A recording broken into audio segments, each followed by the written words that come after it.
안녕하세요. 시큐리티 리더 시레입니다. 이번에는 대망의 마지막 강의죠. 이번에 키워드로 정리한 정보보안 119의 마지막 강의를 준비한 내용은 바로 인공지능 보안입니다. 인공지능은 지금 저희가 알파고라는 부분이 나타나면서 세계에 큰 충격을 주었습니다. 기존의 인공지능이 사람을 대체할 수 있다. 아무도 믿지 않았습니다. 당시 바둑의 이세돌 마저 그렇게 얘기했죠. 그러나 지금 현재 인공지능을 부정한 사람은 없습니다. 인공지능 위험성을 얘기한 사람 많아도 인공지능이 추후 우리의 미래에 많은 영향을 미칠 거라 모두가 생각하고 있습니다. 이러한 세대에서 저희는 어떠한 보안을 해야 될까요? 한번 알아보도록 하겠습니다. 2016년 3월 알파고와 이세돌의 세계의 대결이 진행되었습니다. 최고의 바둑 인공지능 프로그램이 인간 최고의 실력자의 대결로서 많은 이목과 사람들의 관심을 갖게 되었습니다. 이 승부에서 알파고가 4승 1패로 이기면서 인공지능이 인류에 앞설 수도 있다는 생각이 떠올랐습니다. 이런 얘기를 보통 저희가 얘기하는 게 인공지능의 특이점이라고 얘기하고 있습니다. 인공지능이 사람의 능력을 넘어서는 순간 이미 이런 게임과 같은 게 있죠. 하나의 이런 바둑과 같은 게임에서는 이미 그 부분이 발생이 됐고요. 이 알파고도 단순하게 알파고가 아니라 알파고 제로, 알파고 마스터와 같이 계속 발전되면서 단순하게 데이터에 대해서 기존 데이터가 있냐 없냐, 콜드부팅 여부에 따라서가 필요가 없이 알파고 제로에서부터 지금에 있는 모든 학습 데이터를 스스로 만들어서 대결하는까지 걸린 시간이 2주면 됐었습니다. 2주면 인간 최고에 있는 능력보다 뛰어난 겁니다. 이런 시대에 오면서 과연 인공지능이 들어온 시대에 우리들은 어떻게 해야 되나 많은 고민들이 생기게 되었죠. 그러면서도 사람들이 뭐 생각하는 게 이세돌의 한수로 해서 1승 거둔 것 자체가 정말 대단한 거다. 신의 한 수였다 라는 표현을 하게 되었습니다. 이러한 인공지능 시대에 여러분들의 보안은 점점 고민이 될 것입니다. 이런 고민은 비단 바둑 분야뿐만이 아닙니다. 보안에서도 발생했는데요. 2016년 세계 최대 해킹 방어 대회인 데프콘 CTF에서 인공지능 시스템인 메이햄이 출전하게 되었습니다. 다만 그 부분에서 이게 메이햄인데요. 이런 메이햄조차도 성적은 최하위에 머물렀습니다. 하지만 의미 깊은 점이 하나 생겼는데요. 폴란드의 유명 해커팀이 이기게 되었습니다. 이 얘기는 어차피 이런 폴란드의 유명 해커팀도 일반적인 해커가 아니고요. 세계적인 해커들입니다. 세계적인 해커들이 출전했는데 그 해커를 세계적인 해커조차도 이런 시스템이 한 명이라도 이겼다는 뜻은 이런 시스템이 여러 개인 케이스는 훨씬 더 뛰어날 겁니다. 국내에 있는 해커 유명 해커 한 명뿐만이 아니라 해킹팀입니다. 해킹팀이라는 얘기는 모든 역할을 할 수 있는 역할인데 이거를 하나의 이런 시스템이 할 수 있다.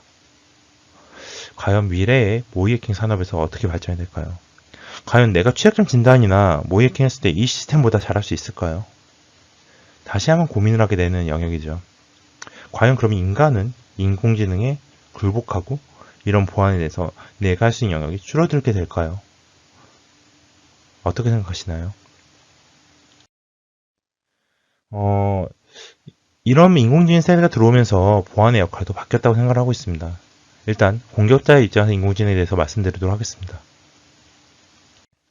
공격자의 입장에서 인공지능은 첫 번째는 적대적인 공격도 가능합니다. 그래서 이런 포이싱이라고 하는 최소한 오류 데이터를 인식시켜서 데이터를 엉망으로 만드는 방식도 존재를 하겠고요. 이런 식으로 이제 데이터를 엉망으로 만들겠죠. 판다를 막 노이들끼리해서 집어내서 이상하게 만든 긴팔 원숭이로 만든 케이스 존재할 겁니다. 그리고 이베이전 같이 최소한 변두로 다른 클래스로 인지를 하게 되는 거죠. 그 다음에 모델 익스트랙트 같이 해서 공개 모델을 모사해서 데이터를 빼오는 경우도 존재할 것입니다. 이와 같이 인공지능 자체를 파괴하는 공격에서부터 시작될 거고 아까 전 교시에서 봤듯이 그런 자율주행이 가능한 스마트카에서는 생명과 직결된 사고를 유발할 수도 있겠습니다. 또한 이렇게 인공지능 데이터뿐만이 아니라 정교한 공격도 가능합니다. 그래서 공격자가 아까 얘기 드렸다시피 이런 공격자의 공격에는 돈의 가치, 내가 투자한 시간에 비해서 효율적이어야 됩니다. 근데 이런 식으로 인공지능 공격하게 되면 사전에 필요한 정보를 수집하는 시간이 엄청 줄어들게 됩니다. 그럼 이런 스피어 피싱에 소요되는 기간도 줄어들겠죠. 또한 딥페이크 같이 가짜뉴스, 거짓 뉴스, 거짓 영상 같은 케이스로 많이 상처를 받고 많은 사회 혼란도 주기도 하고 있습니다. 이런 부분이 공격자 입장에서 인공지능을 활용해서 새로운 공격 기법을 만들도록 하고 있습니다. 예, 방어자 입장에서 인공지능입니다. 인공지능 관제를 통해서 지능형 통합보안 관제 시스템을 이용 가능합니다. 24시간 365일 내내 봐야 하는 관제를 지도학습과 비지도학습을 이용해서 취약점을 검색한다면 어떻게 될까요? 좀 더 효율적인 관제가 될 겁니다. 인간이 실수로 놓칠 수 있는 부분까지도 효율적으로 관제가 가능하겠죠.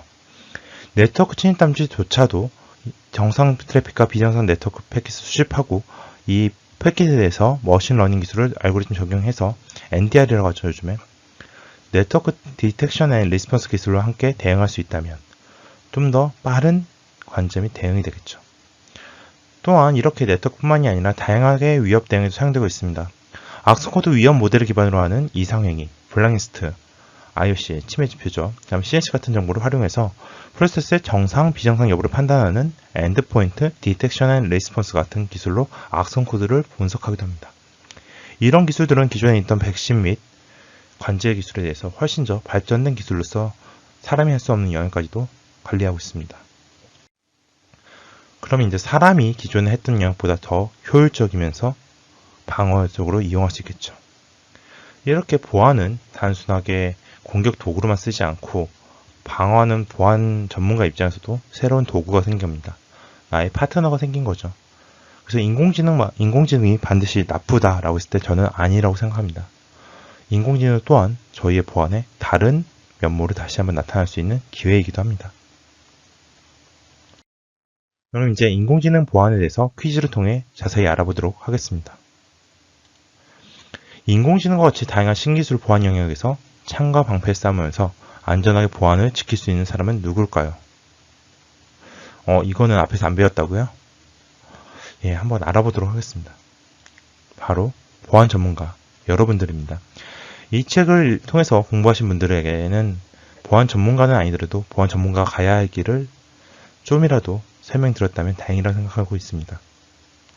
여러분들이 이 책을 통해서 보안에 대해서 관심 많이 갖게 되시고 많은 고민을 하셨으면 좋겠습니다. 앞으로 보안이라는 영역 자체는 결코 적은 영역이 아닙니다. 많은 여러분에게 기회를 드릴 수 있을 거고 많은 공부를 해야 될 것입니다. 이렇게 신기술의 변함에 따라서 여러분도 기회를 다시 얻는다고 생각하시면 되고 본인들이 특수한 영역에서 전문가로 활동을 하시길 기원하겠습니다. 지금까지 강의를 들어주셔서 고생 많으셨습니다.